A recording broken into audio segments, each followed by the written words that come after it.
Salut, c'est Alban et je suis super content de vous retrouver dans cette nouvelle vidéo. Cette journée est un peu particulière pour moi parce que c'est la première vidéo que je fais pour maintenant le coindétente.fr et non plus toctraitement.fr. Ça a changé de nom pour ceux qui n'ont pas vu la vidéo précédente. Une fois n'est pas coutume, aujourd'hui on va parler de TOC. De TOC et de relaxation. Vous allez voir, il y a moyen d'utiliser les deux, ça peut être très intéressant.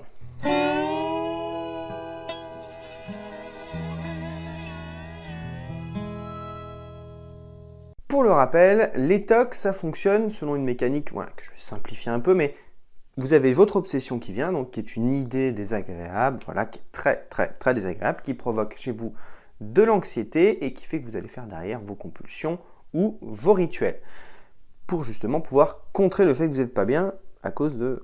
vous avez compris. Bref, du coup, ce qui fait que vous n'êtes pas bien et que vous réagissez, c'est bien cette anxiété qui se trouve au milieu. Et assez classiquement, ce qu'on va avoir tendance à vous conseiller, surtout si vous allez voir des psychiatres ou des médecins, ce genre de choses, ou même certains psychologues, on va davantage vous orienter vers des traitements médicamenteux, à savoir anxiolytiques dans un premier temps, et probablement également avec des antidépresseurs. Je ne suis pas là pour cracher dans la soupe, parce que je sais que ça peut aider beaucoup de monde. Simplement, ce que je trouve dommage, c'est qu'en parallèle, on ne vous conseille pas d'autres techniques, quelquefois. Certains le font, je ne dis pas que c'est tout le monde. Il ne faut pas mettre tout le monde dans le même panier, mais des fois, on pourrait vous parler de choses comme la relaxation et on ne le fait pas, alors que c'est vraiment super intéressant quand on a des TOC. Même au quotidien, en fait, dans notre société, c'est super intéressant, mais quand même, quand on a des troubles anxieux, c'est vraiment pas à négliger. Petit aparté avant de vous expliquer la relaxation. Si vous aimez la chaîne, que vous avez envie de me soutenir, de m'encourager, n'hésitez pas, vous pouvez vous abonner et puis laisser un petit pouce bleu, ça permettra à d'autres personnes de voir que potentiellement cette vidéo, vous l'avez trouvée intéressante et qu'elle peut peut-être les intéresser eux aussi. Bon allez, je vous explique maintenant en quoi consiste la relaxation. La relaxation, pour faire très simple, ça va être des techniques que vous allez pouvoir mettre en place qui vont vous apporter de la détente, qui va être à la fois physique, des fois que physique, mais généralement elle est physique et elle va être également mentale. Ça va vous permettre de vous détendre sur ces deux choses-là. L'intérêt évidemment de se détendre, c'est de pouvoir faire face à l'anxiété, parce que plus vous êtes détendu, moins vous allez être anxieux, moins vous allez ressentir le stress également, et puis mieux ça va aller. Alors pourquoi est-ce que c'est vraiment intéressant quand on a des TOC ? Tout simplement, comme je vous l'ai dit, les TOC reposent beaucoup sur l'anxiété. Pas d'anxiété, pas de TOC, c'est une phrase que j'aime beaucoup répéter. Mais du coup, si vous faites de la relaxation de manière très régulière, le premier bénéfice qu'il va y avoir, c'est que ça va vous apporter de la détente. De la détente déjà sur le moment. Parce que quand vous sortez d'une séance de relaxation, peu importe la séance de relaxation que vous avez pratiquée, vous allez derrière vous sentir beaucoup plus apaisé, beaucoup plus détendu. Et ça vous permet d'appréhender les choses un peu mieux dans la journée. Donc ça, c'est si vous la pratiquez, ça va vous aider sur le moment à faire face au stress et à l'anxiété de la journée, par exemple. Mais si vous pratiquez la relaxation de manière régulière, pourquoi pas même tous les jours, il n'y a pas de contre-indication là-dessus, l'avantage, c'est que vous allez vraiment, ça va vous apporter vraiment une détente dans la durée, et ça va vraiment vous aider dans la durée à faire face à l'anxiété, et donc à vos TOC. Donc le deuxième point qui va être intéressant, c'est que vous allez pouvoir travailler sur vos TOC. Oui, parce que se dire, ok, je ne fais pas mes TOC, c'est bien, on sait que c'est le principe de l'exposition. Je ne les fais pas ou je les fais moins. Mais quand derrière vous avez cette anxiété qui fait que vous n'êtes pas bien du tout, c'est quand même beaucoup plus facile à dire qu'à faire. D'où l'intérêt de mettre des choses en place, comme par exemple la relaxation, qui vont vous aider à pouvoir faire ces exercices. Je ne vous dis pas que ça va être super facile, mais ça va quand même se faire mieux que si vous n'aviez pas fait les exercices de relaxation au préalable.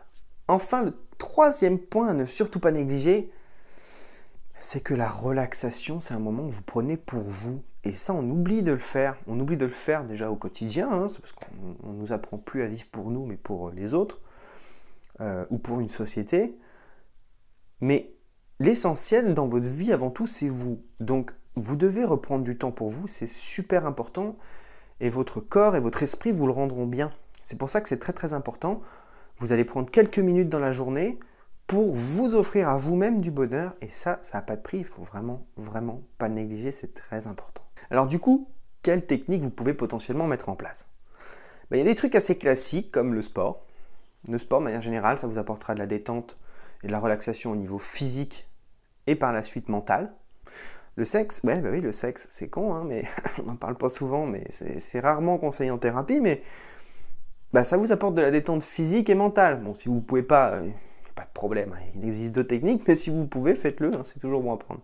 Donc on l'a dit, le sport, le sexe, la marche, enfin le sport de manière générale, tout ce qui va vous permettre un peu de vous dépenser, ça va vous apporter du plus, et ça va vous aider à vous relaxer. Et puis évidemment, toutes les techniques du style sophrologie, relaxation de type respiration, voilà, en lien avec la respiration. Vous allez également pouvoir faire tout ce qui est méditation, ça c'est très important aussi, c'est très bien pour apaiser l'esprit. Voilà, toutes ces choses-là, vous allez pouvoir les mettre en place et très sincèrement, ça va vous apporter du bien. Mais attention, vous ne dites pas « j'ai fait une séance, ça m'a rien fait du tout ». Non, c'est dans la durée que ça marche, ce genre de choses. Donc c'est pour ça que il ne faut pas vous prendre la tête si première séance, deuxième séance, troisième séance, ça ne marche pas tout de suite. C'est vraiment quelque chose qui va vous apporter du bien dans la durée. Mais très honnêtement, ne le négligez pas, c'est vraiment très important. Voilà, je pense que vous l'avez compris, la relaxation, c'est super important. Ne le négligez pas, même si on ne vous en parle pas beaucoup dans le corps médical. C'est vraiment très important. Il ne faut surtout pas le négliger, ça va vous apporter que des bonnes choses. N'oubliez pas, si vous avez des TOC, que vous connaissez quelqu'un qui a des TOC, vous pouvez recevoir gratuitement 4 vidéos dans lesquelles je vous explique comment vous pouvez faire pour combattre vos TOC au quotidien, comment j'ai fait et comment vous, du coup, vous pouvez faire également. Pour recevoir les 4 vidéos, c'est très simple. Vous cliquez dans le lien qui est situé dans la description. C'est pas plus compliqué que ça et vous allez recevoir vos vidéos. J'espère que cette vidéo vous aura plu. N'oubliez pas les petits pouces bleus si vous avez aimé. On se retrouve dans la prochaine qui aura lieu, je ne sais pas encore quand, mais vous allez voir, ça va venir vite. Prenez soin de vous et à très bientôt.